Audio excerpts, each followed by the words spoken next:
We explore what it means to live in a world where work, wealth, and wellness flow from who we are, not what we're told to be. I'm your host, Queen of Liberty Fi. Web3 isn't just technology, it's a return to truth, a remembering that our connections are capital, that creativity is currency, and that every act of kindness is data the universe never forgets. So take a breath, feel your power, and let's tune together because the future isn't waiting, it's already human. Picture this, January 12th, 2009. A programmer named Hal Finney fires up his computer and receives 10 bitcoins from an anonymous developer known as Satoshi Nakamoto. This wasn't just the first peer-to-peer cryptocurrency transaction. It was the birth of a new relationship between people and their money, a relationship built on cryptographic keys instead of institutional permission, a relationship that said, you don't need a bank to be your own treasury. Fast forward to today, October 2025, and digital wallets have become the primary way humans interact with money.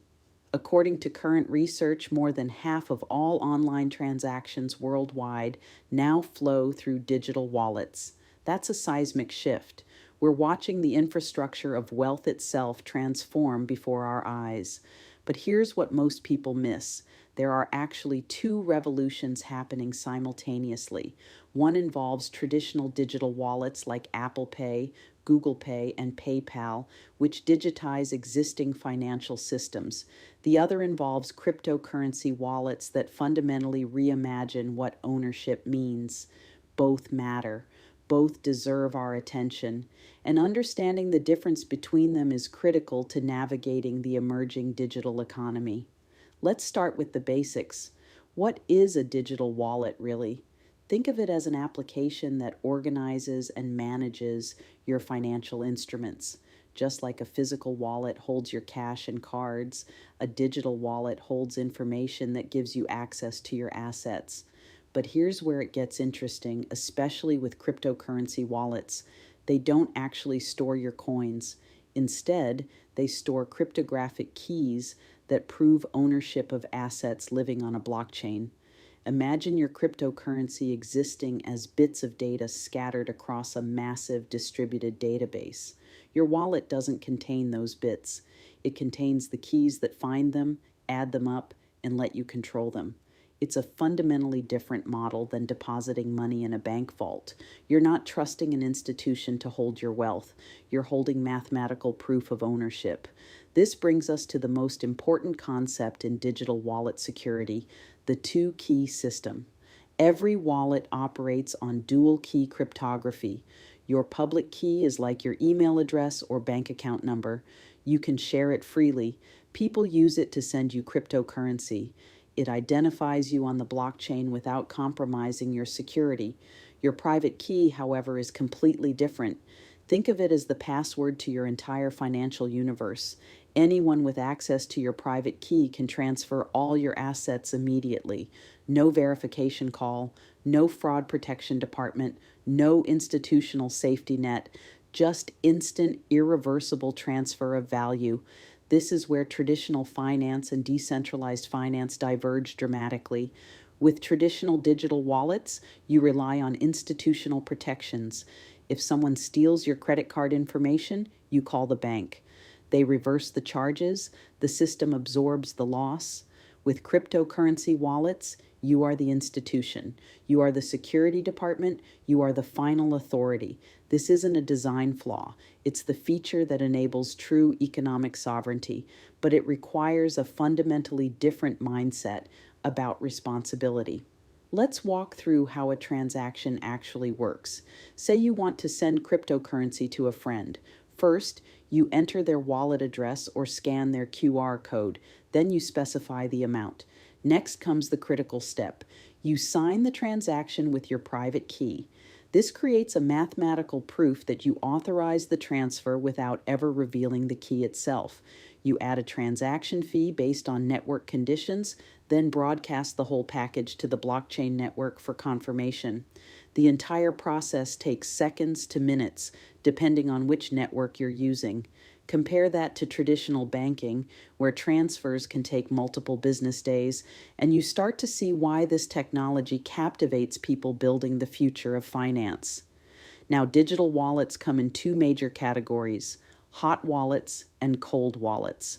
Understanding the difference is crucial for anyone managing digital assets. Hot wallets maintain continuous internet connectivity. They prioritize convenience and accessibility. Mobile apps like Trust Wallet and Exodus let you manage cryptocurrency directly from your smartphone. Web-based wallets like MetaMask enable seamless interaction with decentralized applications. Desktop applications provide full-featured portfolio management on your computer.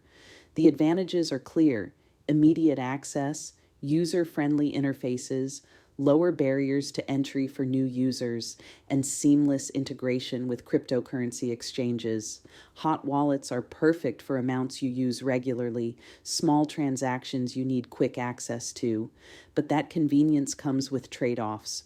Hot wallets face increased vulnerability to online attacks, susceptibility to malware on connected devices, risk of exchange hacks, and exposure through phishing attempts. The very connectivity that makes them useful also creates attack surfaces. Cold wallets flip this equation. They prioritize security through offline storage, sacrificing some convenience for maximum asset protection. Hardware wallets are physical devices similar to USB drives. Brands like Ledger and Trezor store your private keys completely offline. They require the physical device to authorize any transaction, making them virtually immune to remote hacking.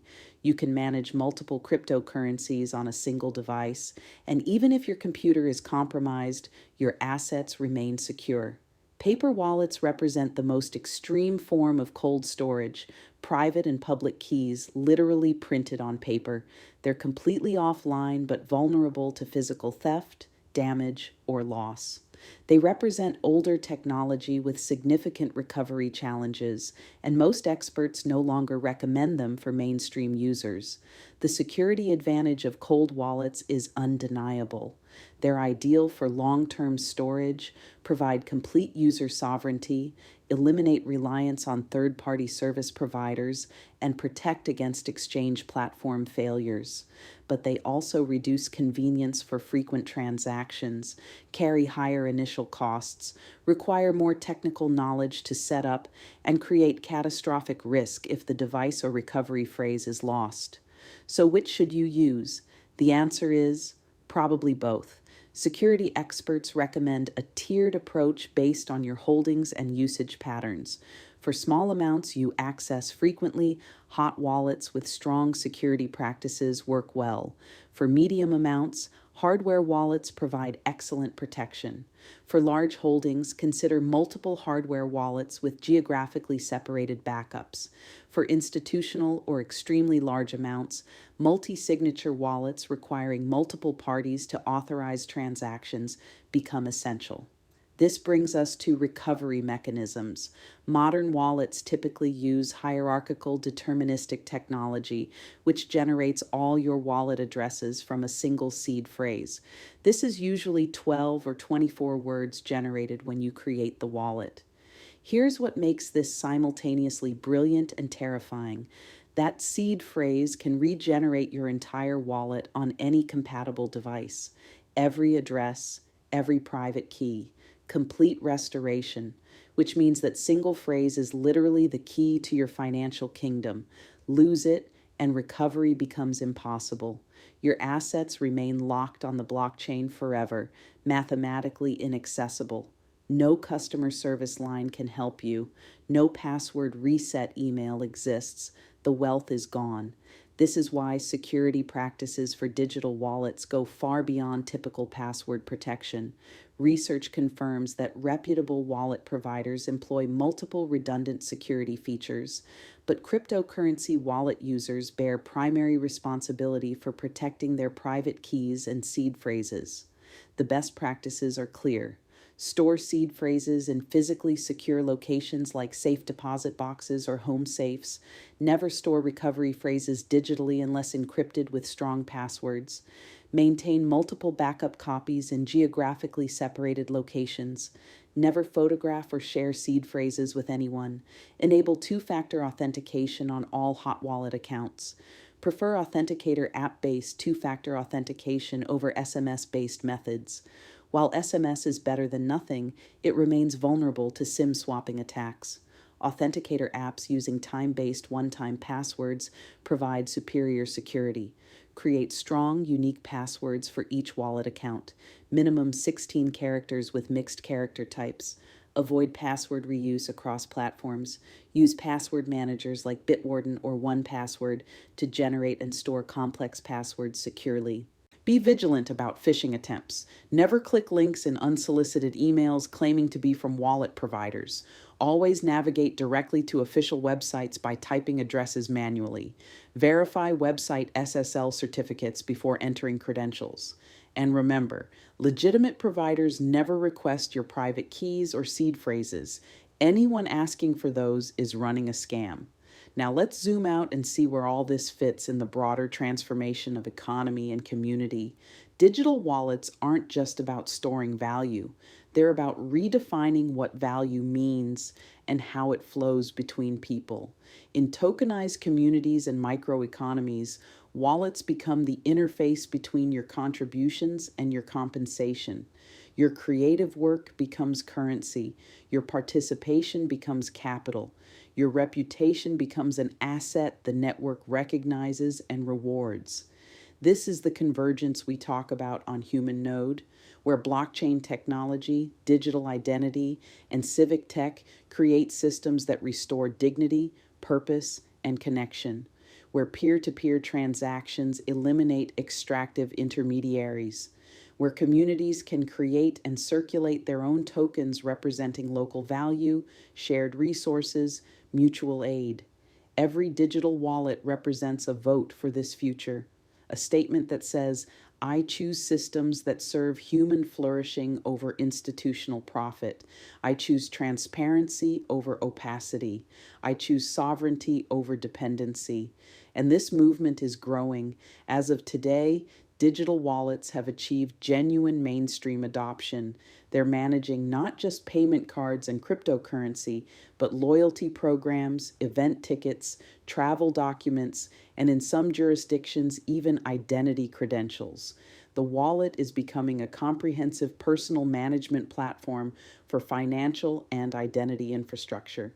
If you're feeling the resonance of this vision, if you want to be part of building economies that honor human connection and creativity, join us in driving currency for humankind by visiting us at humn.world.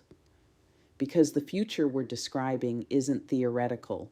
It's being built right now by pioneers who understand that technology should amplify humanity, not diminish it. Let's talk about who this matters for. If you're using traditional payment wallets like Apple Pay or Google Pay, you're experiencing the convenience side of this revolution. No more carrying physical cards, no more manual number entry during online purchases, faster checkouts, consolidated management through a single app. These benefits matter for daily life.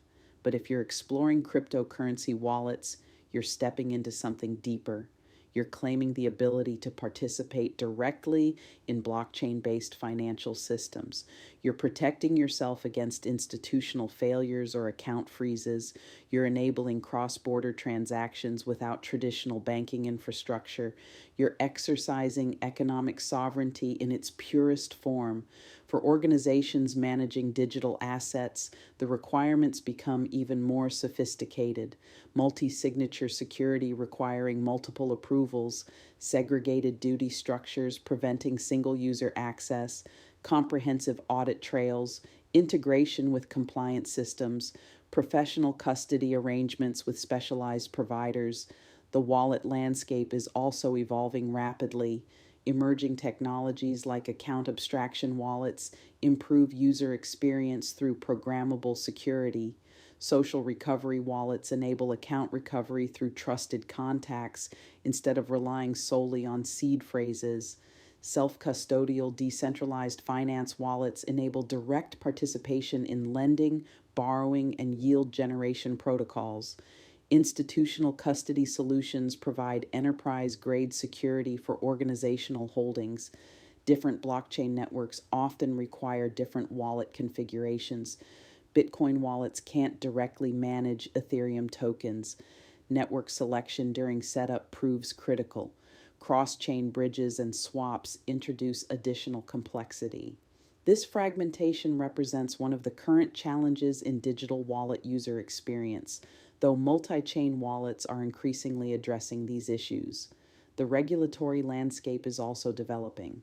As of today, frameworks remain in active flux globally. Tax implications vary by jurisdiction. Institutional wallet providers face know your customer and anti-money laundering requirements. Users should consult tax professionals regarding transaction implications, as treatment varies significantly by location and asset type. Here's what matters most. Digital wallets represent more than technological innovation. They represent a fundamental shift in how humans relate to wealth, ownership, and economic participation. The old model said, entrust your assets to institutions, accept their terms, hope they act in your interest, wait for their permission. The new model says, hold your own keys, understand the systems, accept the responsibility, claim your sovereignty. Neither model is universally superior. Traditional digital wallets backed by institutions provide convenience and security for people who prefer delegating technical responsibility. Cryptocurrency wallets provide autonomy and direct access for people willing to accept security responsibility in exchange for freedom. The beautiful thing is, you get to choose. You can use both. You can start small with hot wallets and minimal amounts as you learn. You can graduate to hardware wallets as your confidence and holdings grow. You can participate in tokenized communities while still using Apple Pay at the grocery store. What matters is understanding what you're choosing and why. Understanding that economic sovereignty requires economic literacy. Understanding that the future of work and wealth isn't being handed down from institutions. It's being built peer-to-peer by communities that recognize connection as capital and creativity as currency.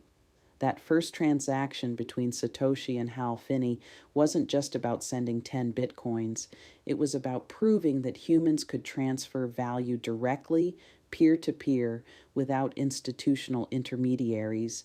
It was about demonstrating that mathematical proof could replace institutional trust. 16 years later, that vision has matured into ecosystems supporting billions of people, trillions of dollars in value, and countless experiments in alternative economics, community wealth building, and financial inclusion. Your wallet, whether hot or cold, traditional or crypto, is your interface to this transformation. It's your access point to systems that prioritize human needs, community resilience, and economic dignity. So protect your private keys like you'd protect your most valuable possession, because they are. Choose security practices appropriate to your holdings. Stay informed about emerging threats and technologies. Consult professionals when navigating unfamiliar territory, but most importantly, recognize the bigger picture. Every transaction you sign, every wallet you create, every community token you receive, every peer-to-peer exchange you complete is a vote for the world you want to live in, a world where your connections are capital, where your creativity is currency, where your participation is recognized, rewarded, and valued, a world that remembers what the institutions forgot, that economies exist to serve human flourishing, not the other way around. That's the promise of digital wallets, when we understand them not just as technical tools, but as instruments of economic transformation and community empowerment. The future isn't waiting, it's in your hands, literally. The future of blockchain isn't just about faster transactions or more complex smart contracts. It's about creating systems that give people more control over their data, finances, and digital lives. When we prioritize human needs over technical novelty, blockchain becomes a tool for building the kind of world we actually want to live in, one where technology serves humanity, not the other way around.